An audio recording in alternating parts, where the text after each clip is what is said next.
So, I'm in Park Dutki. Hello, everyone, by the way.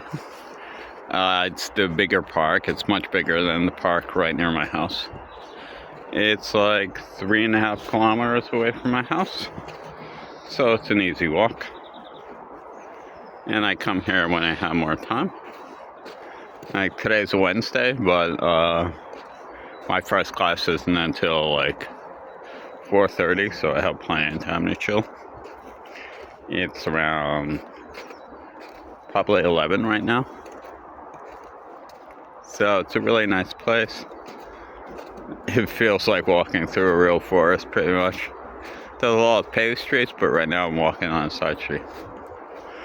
So I want to continue with the story about my family in Berlin in World War II. I think like a long time ago I did make a video of this, but that was like 3 years ago, so I'll do it again. Anyway, so all these stories are from a direct source, directly from my dad. I'm not exaggerating or putting any of my own like elaborations in there. This is exactly directly what my dad told me about many times. So, a couple of things I forgot to mention before. So, like one time, my dad almost died. Well, actually, a couple times, but... So, he was a little kid. He didn't say how old, but it seems like he was really small. And he was at home in their apartment in Berlin. And only his nanny was there. She was in the kitchen cooking something. And he was playing on the floor in the living room. They were in different rooms, definitely. And he saw an electrical outlet. And he was curious and decided to play with the electrical outlet. And, okay, electrical outlets in Europe are different. They have like round holes instead of like slits, like I remember in America. And his fingers were were really small. So he managed to get his finger stuck in the electrical outlet and started getting electrocuted. He remembers the electricity going through him. He remembers his, like, a lot of pain, of course, and his body, like, shaking from the electrical shocks and all. And he couldn't get his finger out of the electrical outlet. And, of course, he was screaming and crying. And then his nanny ran in and grabbed him, and she started getting electrocuted, too. But then she got him free, finally. And I don't know if she took him to the hospital or what, but he didn't tell me that part. But yeah, he almost got electrocuted. So that's another interesting story. So when my grandfather was dying in the hospital, my father's mom told him this many years later, like on her deathbed, I think, because she didn't like to talk about that time. None of my family did, except my dad. They tried to avoid that period of their history and not talk about it at all. So, like, when my grandma was really ill and was dying, and my dad asked her about his real father, his biological father, and she told him a little more about him, and she said on his deathbed, so my grandpa's deathbed, he said that he wants his older son to be a russische Priester, a Russian priest. Now, my grandfather was Lutheran, and so was my great-grandmother. But like I said, he really admired and respected like Russian pre-revolutionary culture. He hated communism and what the communists did to Russia, but he really admired pre-revolutionary culture and like Russian Orthodoxy, the religion, all. But like my great-grandmother, he like refused to convert. Like my great-grandmother, even though she was born in St. Petersburg, but she was born to German parents, and she would always, and she went to church with them, with the family, to the Orthodox Church, but she would always say that if I converted from Lutheranism to Orthodoxy, my ancestors would roll over in their grave.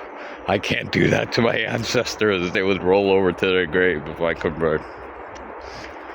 And so it seems like my grandfather had that same attitude. Like he admired it and respected it. I don't know if he went to church with them. I don't know if he was even religious. But he was buried in the Russian Orthodox cemetery in Borsig, Berlin, in the district of Berlin. And so yeah, his last wish was for his eldest son, which is my dad, to become a Russian Orthodox priest. In 61 minutes and 18s. There goes my, I don't know what you call it, the person that tells you how far you walk. So yeah, it was interesting. My dad never knew that. He had already been a priest for like decades before he found that out. But my dad was always really impressed by that. So unfortunately there's a big road here, so there's noise from the cars. So that was interesting. I'm really always impressed by that when he found out.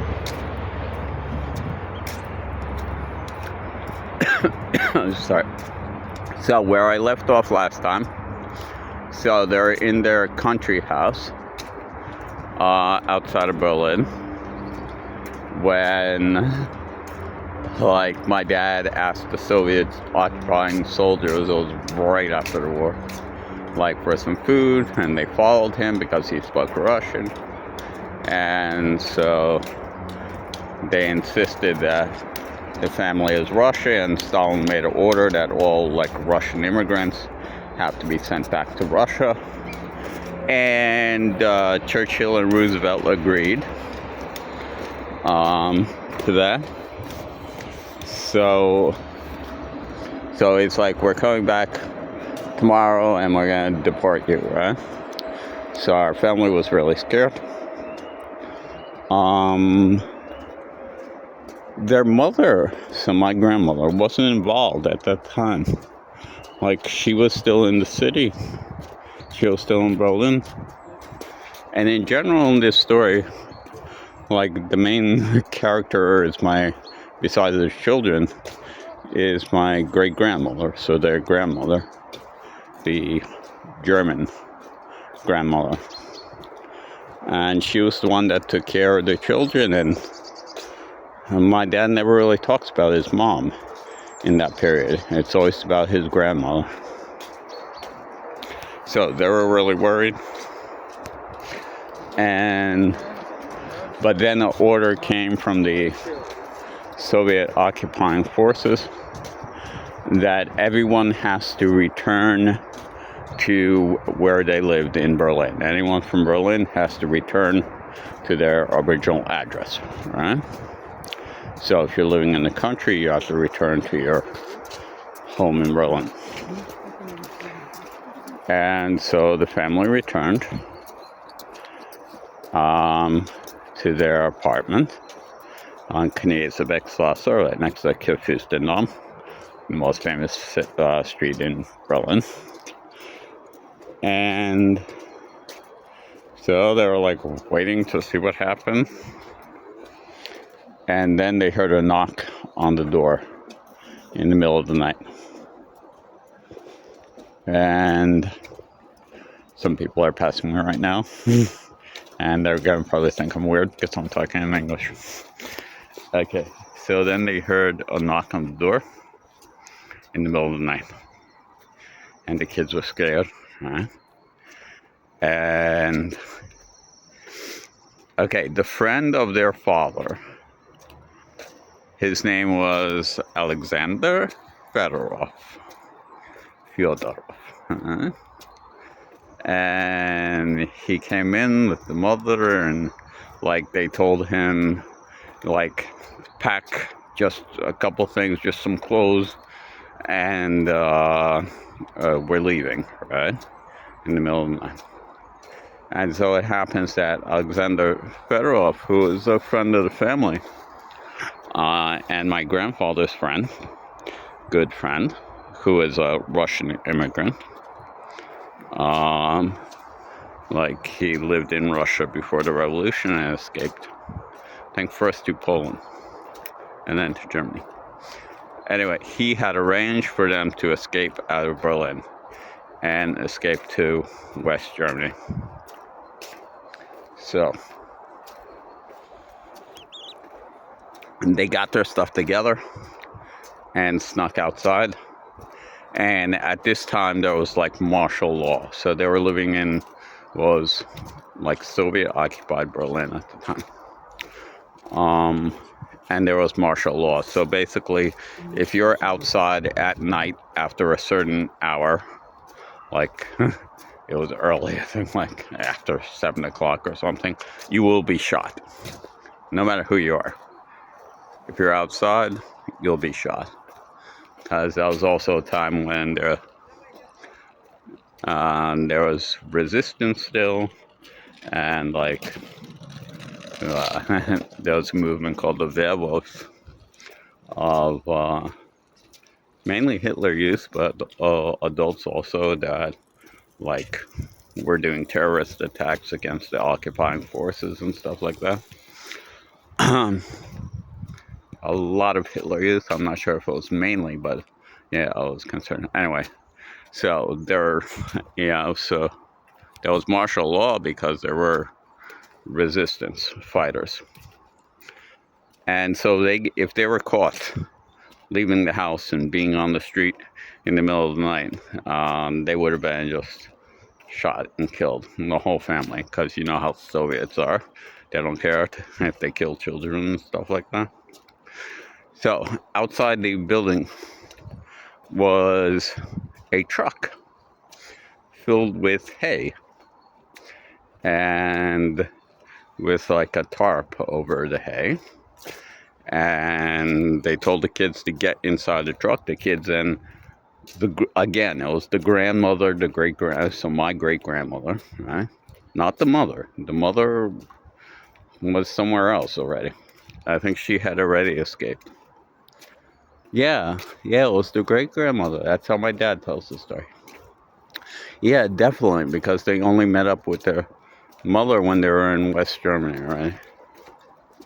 So the grandmother, my dad, so my great-grandmother, my dad's grandmother, him, his younger brother, and his older sister.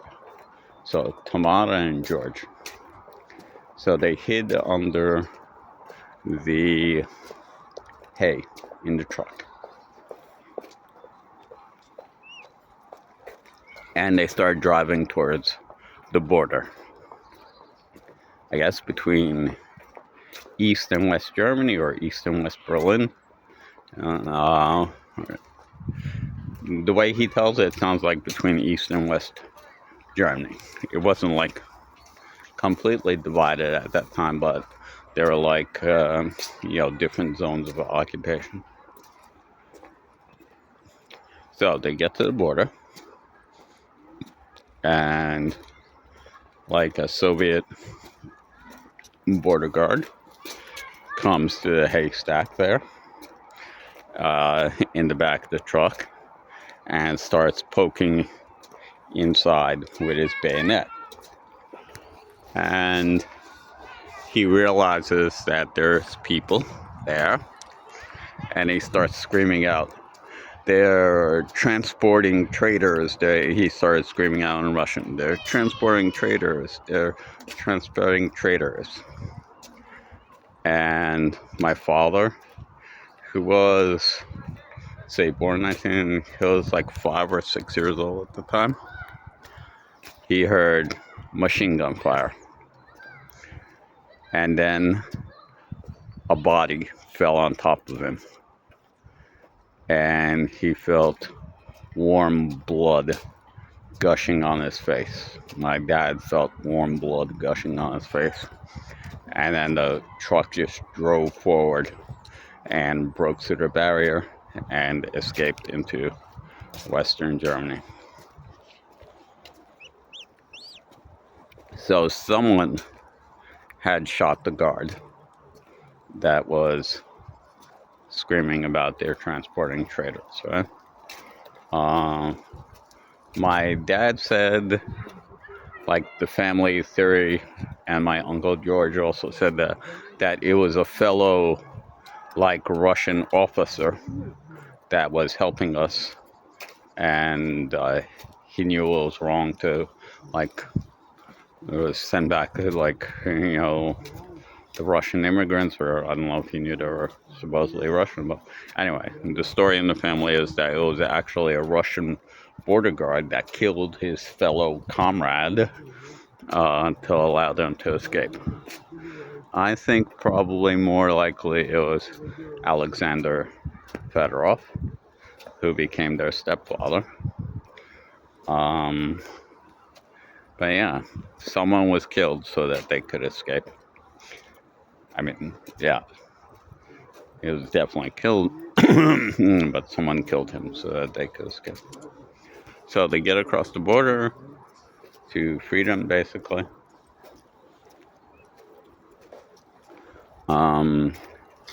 They go to a hospital.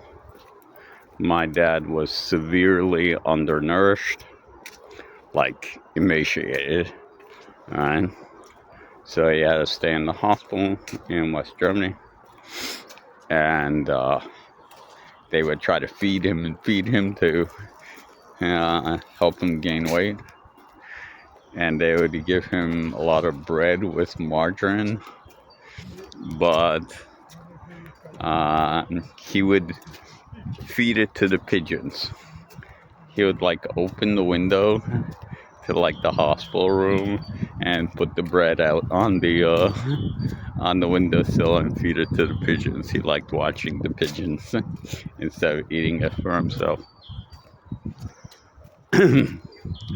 Oh, he told me some snacks they used to eat. They used to eat bread with margarine, because butter was very hard to come about, with sugar on, which sounds terrible, but I said it was really tasty.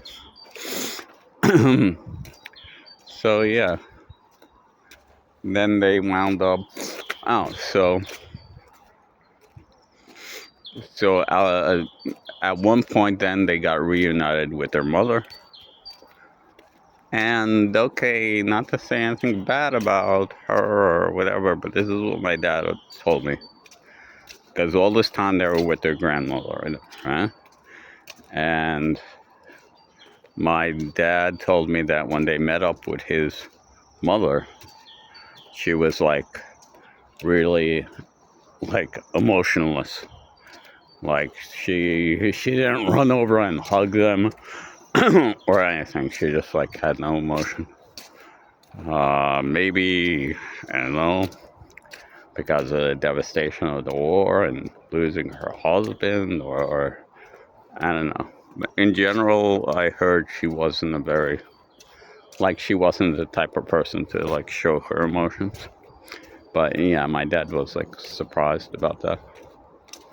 So it was their grandmother that really took care of him during that time, like at the end of the war. And how long has this gone on? Okay, 20 minutes. I guess I could tell the ending. So one day, Alexander Fedorov, who is basically taking care of them with their mom and grandmother, and eventually married their mother. He was walking down the street, and some British officer called out his name. He was like, Alexander Fedorov. And he recognized him, and it wound up that they served in like the same cavalry unit in Imperial Russia. Okay, Alexander Fedorov was like a colonel in the cavalry in Imperial Russia, and like it seems this British officer was like in Russia as like kind of an exchange program to like see how they train and everything, and yeah, something like that. And they became friends in Imperial Russia. This was like 40 years before that or something, right? Wow, maybe less, but and so this British officer, I guess they were in the British occupation zone, hooked them up with a job as chief of police of the DP camp, displaced persons camp. And so that's where they lived, in a displaced persons camp, like for people that like had their homes destroyed and everything, or were like fleeing from Eastern Europe from the communists and all. And yeah, my dad told me about some adventures he had there too, but I think I'll save that for the next time. So yeah, I find it like fascinating history, especially when he was telling me about it when I was like that age. So compared to my life, like my life was so boring. Like in Jackson, New Jersey, I think I had a fun childhood, but just like comparison to my dad. Well, I don't know if you would say my dad's childhood was fun, but it was definitely exciting and an adventure. So, okay, I'll wrap it up here. And, okay, continued the story until they got to America. Next time. Okay, so, I don't know, I like my send-me-off greeting. Goodbye, do svidaniya, auf Wiedersehen. I'm gonna continue walking in the park for the rest of the day, pretty much. Yeah, bye.